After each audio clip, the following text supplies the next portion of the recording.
నేను ఒక దైవజనురాలు ఎరుగుదును. వాళ్ళ నాన్న రైల్వే ఎస్ఐ, వాళ్ళ తల్లి మంచి భక్తి కలిగింది.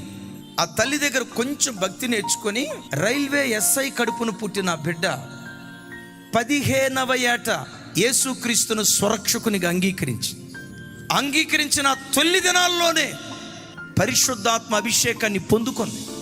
లోకాన్ని అనుభవించడానికి ఎంతో అనుకూలతున్నా నిండు యవన వయసులో ఎట్ ద ఏజ్ ఆఫ్ 15 15వ సంవత్సరం యేసుక్రీస్తు ప్రశస్తమైన రక్తంతో కడగబడి, నాకు ఈ సినిమాలు వద్దయ్యా, నాకు ఈ లోకం వద్దయ్యా, ఈ అపవిత్రత వద్దయ్యా, ఈ చీకటి లోకంలో నేను జీవించనయ్యా అని 15వ సంవత్సరంలో క్రీస్తు బలిపీఠం మీద సజీవ యాగంగా తన జీవితాన్ని సమర్పించుకుంది. 21, 22 ఆ వయసు వచ్చేసరికి దేవుని సేవ చేయాలనే ఆరాటం కలిగి దేవుని సేవకు వచ్చింది.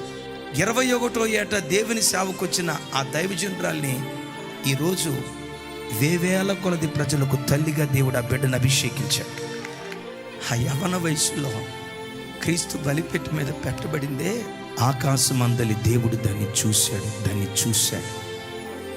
ఆవిడే మా ఇమాన్యుయల్ మినిస్ట్రీస్కి ఆత్మీయ తల్లి దైవజనురాలు జ్యోతి.